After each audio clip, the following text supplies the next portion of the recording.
The military banners rippled in the artificial breeze of the docking bay as rain-like coolant mists swirled around the assembled officers. Lieutenant Commander Elias Carter stood at attention, his weathered face betraying nothing as the ceremony continued. 4 days had passed since Corvallis was declared secure. 4 days since the end of the Umbra Eclipse War.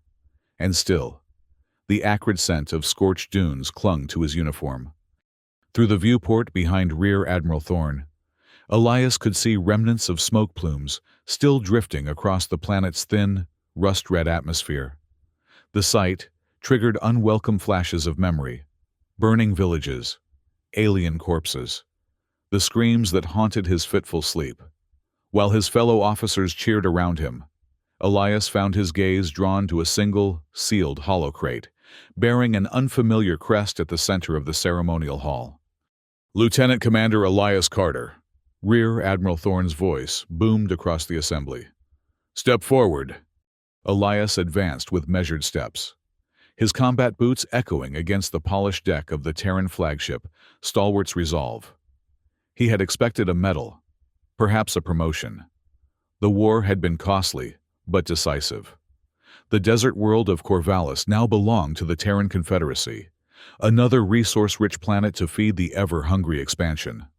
"Your service during the Corvallis campaign has been exemplary," Thorne continued, his silver-streaked beard catching the harsh light. "Your tactical brilliance secured our most challenging victories. For this, you deserve special recognition." Elias nodded, maintaining the stoic expression expected of a decorated officer. Behind Thorne, a series of officers he didn't recognize monitored displays with unusual intensity. Rather than the traditional commendation, Thorne gestured toward the holocrate. "We present you with something far more valuable." The crate's seal hissed open, releasing a fine mist that smelled of alien spices and electricity. From within the containment stasis field emerged a woman. No, not human. Elias corrected himself. A Corvallisian female.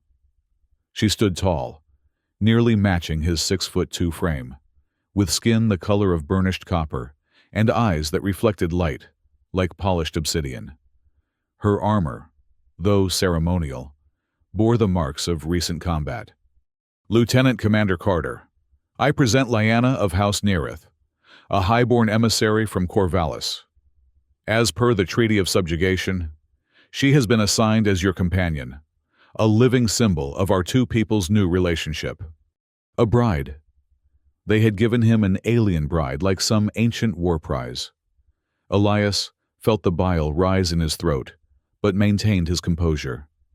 This wasn't warfare. It was humiliation dressed as honor. The Corvallisian woman approached with measured grace that suggested both nobility and martial training. She extended her hand in what appeared to be a practiced imitation of Terran custom. As Elias took it, feeling the unusual warmth of her skin against his palm, she leaned forward just enough for her whisper to reach his ears alone. "You're in danger." Her voice carried no accent, the translation implant ensuring perfect comprehension. But the words sent ice through Elias's veins. Before he could respond, she had straightened again, her face an unreadable mask of diplomatic courtesy. Thorne was speaking again. Something about quarters being prepared and the symbolic importance of their union. But Elias barely heard him. The woman, Lyanna, kept her eyes fixed slightly above the assembly, but her fingers tightened around his with unmistakable urgency. "Congratulations, Lieutenant Commander," Thorne concluded, his smile never reaching his eyes. "You and your new companion are dismissed to your quarters. Tomorrow's debrief will address your next assignment." As Elias and Lyanna walked through the corridor toward his private quarters, the silence between them felt leaden. Two security officers, faces unfamiliar to Elias, despite his years aboard the Stalwart's Resolve, followed at a discreet distance. "My assigned companion," Elias finally said when they were alone in his quarters, the door sealed behind them. "Is that what you are?" Lyanna's eyes darted around the room, lingering on air vents, console panels, and the small maintenance drones that occasionally skittered across the ceiling. When she spoke, her voice was barely audible. "You're in danger." "So you said." Elias crossed his arms. "Care to elaborate?" She raised a finger to her lips, then pointed to the environmental control panel. Elias understood immediately. She suspected monitoring devices. After years of military service, paranoia became second nature. "Should I be concerned about anything in particular?" he asked conversationally, while moving to the panel, as if to adjust the temperature.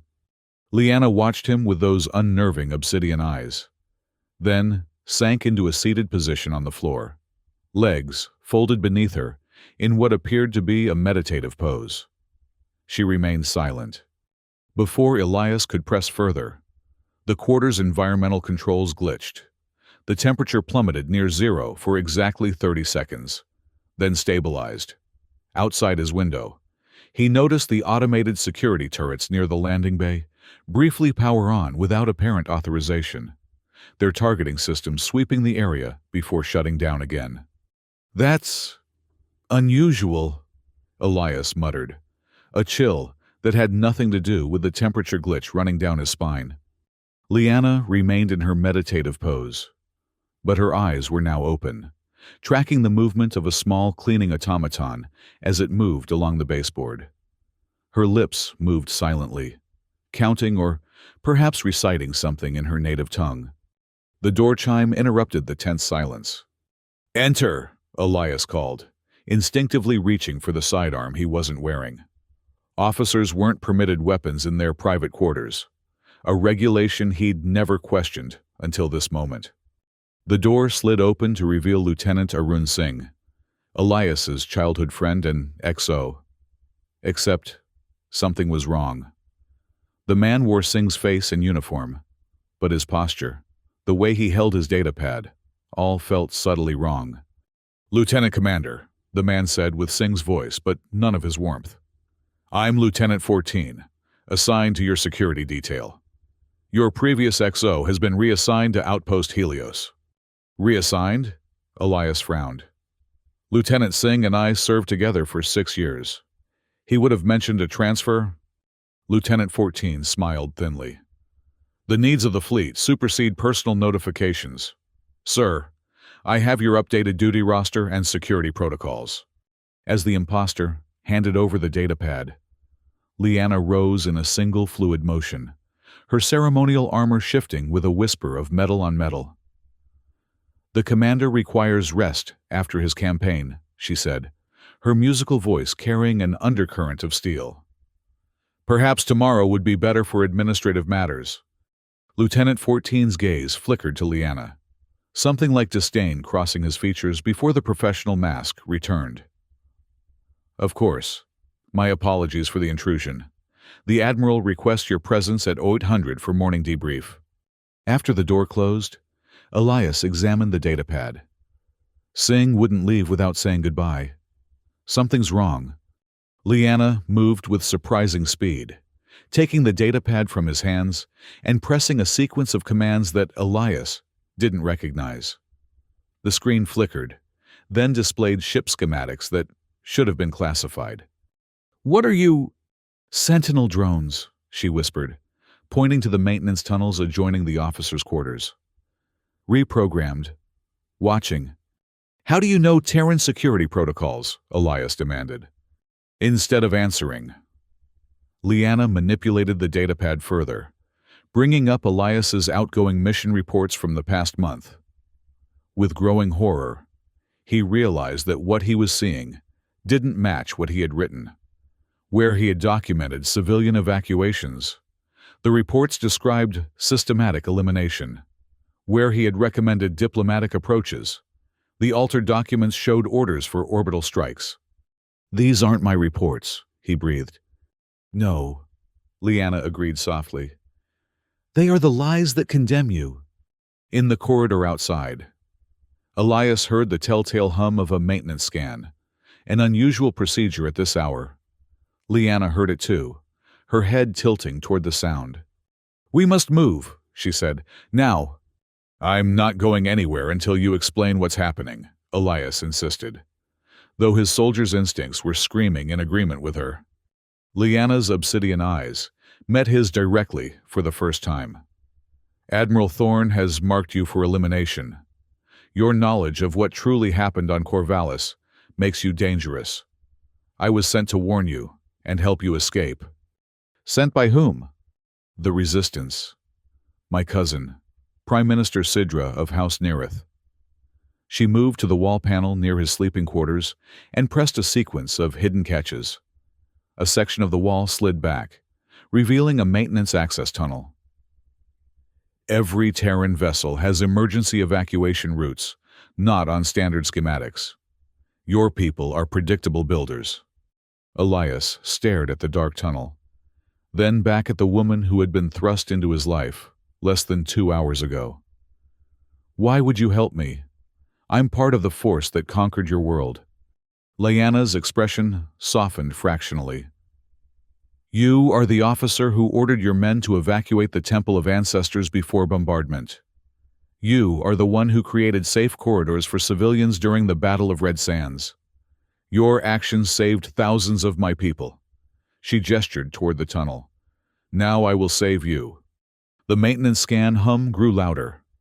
Elias made his decision, grabbing his emergency kit from beneath his bunk. Habits from combat zones died hard, and followed Lyanna into the darkness. The tunnels were cramped and poorly lit, designed for maintenance drones rather than human passage. Lyanna moved with silent efficiency, navigating turns and junctions with the confidence of someone who had studied the ship's layout extensively. Elias followed, his mind racing through possibilities, each more disturbing than the last. How long have you been planning this? He whispered, as they paused at an intersection. Since your falsified reports began appearing 3 weeks ago, she replied, checking a small device strapped to her wrist. House Nerith has agents throughout Terran space. We intercepted communications suggesting you would be framed for war crimes, then eliminated during a routine transfer. And the ceremony? Making you my companion? A flicker of something, amusement, perhaps, crossed her face. An unexpected opportunity.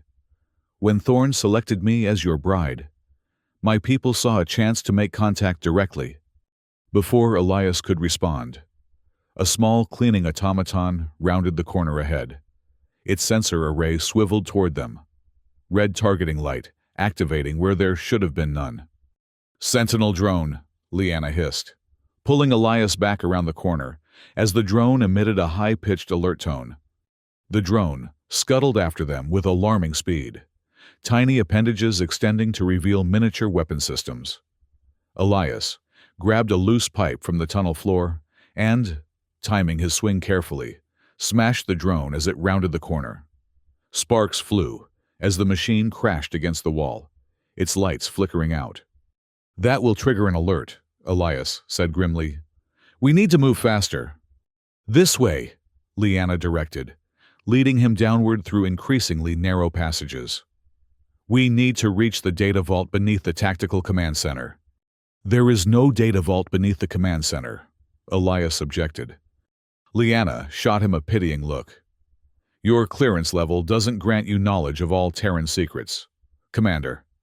After what seemed like hours of crawling through maintenance shafts, avoiding sensor arrays, and disabling 2 more Sentinel drones, they emerged into a small, circular chamber filled with humming servers. The air was noticeably cooler here, condensation beating on metal surfaces. The ship's true memory, Lyanna explained, moving to a central console. All communications, orders, and surveillance records are stored here before being filtered for official logs. Elias watched in amazement as Lyanna bypassed security protocols with practiced ease, her fingers dancing across unfamiliar command sequences. How do you know these systems so well? Corvallissian technology was the foundation for Terran advancements, she replied, without looking up. What your people claim as innovation, we recognize as adaptation of our ancient designs. The screens flickered to life, displaying raw data streams. Leanna navigated through them with increasing urgency, occasionally muttering in her native language. "Here," she finally said, isolating a sequence of communications between Admiral Thorne and several unknown contacts. "The complete record of your falsified reports, and the orders to eliminate you after framing you for Corvalisian atrocities." Elias read through the communications with growing horror. Not only had his reports been altered, but footage from his ground operations had been manipulated to show him ordering executions that had never happened. Worse, he found evidence that Thorne had deliberately targeted civilian areas during the campaign, actions Elias had believed were strategic errors rather than intentional atrocities. "Why?" he whispered. "Why frame me specifically?" "Your reputation for integrity made you the perfect scapegoat," Leanna explained, copying data to a secure crystal. "If the hero of the Umbra Eclipse War could be shown to have committed such crimes, any resistance to Terran occupation would be crushed beneath overwhelming force. Your execution would silence the truth and justify martial law on Corvallis." Elias felt sick. "I need to get this information to Fleet Command. Not everyone can be part of this conspiracy." "Fleet Command authorized the operation," Leanna said flatly. "Your Admiral Thorne acts with full approval from your highest authorities." The realization struck Elias like a physical blow. His entire career, his loyalty, his belief in the righteousness of the Terran Confederacy, all built on lies. He had been used as a weapon, pointed at targets without questioning the larger strategy. "I'm sorry about your dinner," Leanna said suddenly, breaking into his thoughts. "What?" "Your evening ration. I added a compound to ensure you would be too ill to attend tomorrow's debrief." She met his incredulous stare with calm practicality. "It was not lethal, merely inconvenient. The alternative was allowing you to walk into an execution." Elias stared at her, torn between outrage and grudging appreciation for her foresight. "You poisoned me?" "I saved your life," she corrected. "Again." Before he could respond, an alarm klaxon blared through the ship, its pulsing wail indicating a security breach at the highest level. "They've discovered the disabled drones," Elias surmised. "Or noticed we're not in my quarters. We have the evidence." Leanna held up the data crystal. "Now we need a way to broadcast it." "The observation deck," Elias decided after a moment's thought. "It has an independent communications array for emergency coordination during battle conditions." Leanna nodded approval. "Can you access it?" "If we can reach it without being captured or killed, yes." They abandoned the data vault, climbing back into the maintenance tunnels and working their way upward through the ship. Twice they were forced to detour as security teams swept through nearby corridors. Once, they pressed themselves into a recessed panel as a squad of armed officers marched past, close enough that Elias could have reached out and touched their uniforms. The observation deck was 16 levels up, near the ship's outer hull. By the time they emerged from a ventilation duct into the dimly lit space, Elias's muscles ached from the confined movement. The vast, transparent viewport revealed Corvallis below, its red desert surface scarred by recent battles. "Security will check here soon," Elias warned, moving to the communications console. "We don't have much time."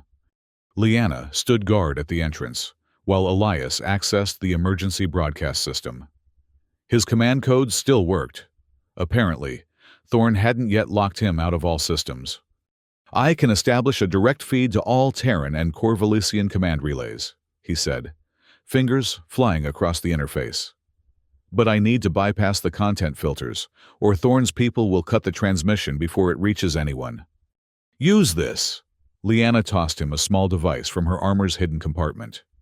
"It will generate phantom signals to confuse automated sensors." Elias integrated the device, marveling at the elegant solution. "Ready? We'll have approximately 3 minutes before they trace the broadcast location."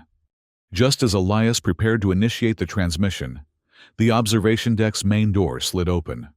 Admiral Thorne himself stood in the entrance, flanked by 6 security officers with weapons drawn. "Lieutenant Commander Carter," Thorne's voice was ice.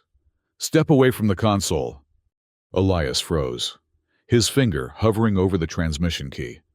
I'm disappointed, Thorne continued, stepping into the room while his security team fanned out. You had such a promising career ahead of you. Instead, you choose to collaborate with the enemy. The only enemy here is you, Elias replied, his voice steady despite the thundering of his heart. I've seen the real reports. Thorne, I know what you did on Corvallis. Thorne's smile was cold. What I did? You mean what you did? According to all official records, the tribunal will find you guilty of the most heinous war crimes in Terran history. Your execution will be swift, but very public. Not if the truth reaches Fleet Command first. Fleet Command, Thorne laughed. Who do you think authorized the subjugation of Corvallis? The resources on that dust ball will fuel our expansion for decades. A few thousand alien casualties are meaningless against that prize. While Thorne monologued, Liana had been slowly shifting position, her movement so subtle that the security team failed to notice. Elias caught her eye, understanding her intent immediately. Now, he shouted, slamming his hand down on the transmission key as Liana launched herself at the nearest security officer. Chaos erupted. Liana moved with blinding speed, her ceremonial armor apparently concealing combat enhancements. She disarmed one officer and used his weapon to disable two more before they could react. Elias ducked behind the console as weapons fire sizzled through the air. On the communications display, he saw confirmation that the data was streaming to all command channels. Thorne roared in fury, drawing his own sidearm and firing at the console. But the damage was done. Secure the shuttle bay, Thorne ordered his remaining officers. Lock down all escape vessels. Liana appeared at Elias's side, a stolen weapon in her hand and a fresh cut on her cheek. Time to go, she said, hauling him to his feet. They raced through secondary corridors, the ship's alarms blaring continuously now. Security teams converged from multiple directions, forcing them to take increasingly desperate routes toward the shuttle bay. We'll never make it, Elias panted as they paused at an intersection. The bay will be heavily guarded. We don't need the main bay, Liana replied. There's a stealth shuttle in Maintenance Dock 12. How do you know that? I told you, we have agents throughout Terran space. The maintenance dock was minimally guarded, its single security officer taken by surprise when Liana emerged from a service hatch. Before he could raise the alarm, she had rendered him unconscious with a precise strike. The stealth shuttle was small, designed for covert operations rather than comfort. As Elias initiated the launch sequence, the dock's external doors began to close. Thorne's locked down the launch controls, he warned, hands flying across the pilot's console. I need to override manually. Liana slipped into the co-pilot seat. Focus on the override. I'll handle our pursuers. Through the shuttle's view screen, Elias saw a squad of security officers pour into the dock, weapons raised. Liana activated the shuttle's defense systems, forcing them to take cover as suppression fire swept the area. With seconds to spare, Elias bypassed the dock's safety protocols. The shuttle shot forward through the narrowing gap of the external doors, scraping its hull but emerging into open space. Hold on, he warned, pushing the engines to maximum acceleration. The small craft shuddered as it tore away from the stalwart's resolve. Behind them, alarm lights flashed across the massive warship's hull.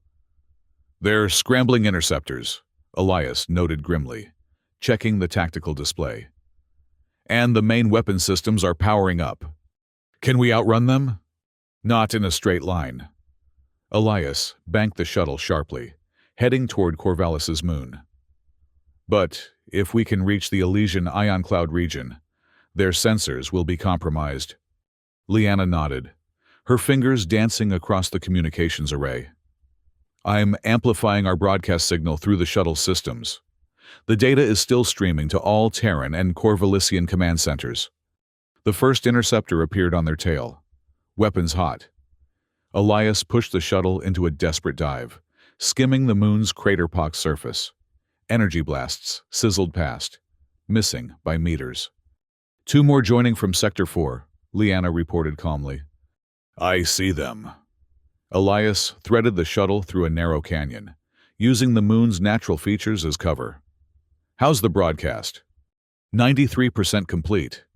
Thorn is attempting to jam the signal, but our phantom generator is keeping the channel open. A blast struck their port side, sending the shuttle into a stomach-lurching spin. Elias fought the controls, stabilizing just before they would have crashed into the canyon wall. Shields down to 40%, Liana reported. We cannot sustain another direct hit. The edge of the Elysian ion cloud loomed ahead, its swirling electromagnetic disturbances visible as a shimmering curtain against the darkness of space. Elias aimed directly for the densest concentration. This is going to get rough, he warned, diverting power from life support to engines. Those ion storms can fry every system we have. Including theirs, Liana pointed out, securing herself as the shuttle accelerated toward the hazardous region. The moment they entered the ion cloud, the shuttle's systems began to fluctuate. Warning lights flashed across the console as sensor arrays and navigation systems struggled against the electromagnetic interference. Behind them, two of the pursuing interceptors peeled away, unwilling to risk the dangerous conditions. One interceptor continued the chase, its pilot either brave or foolhardy.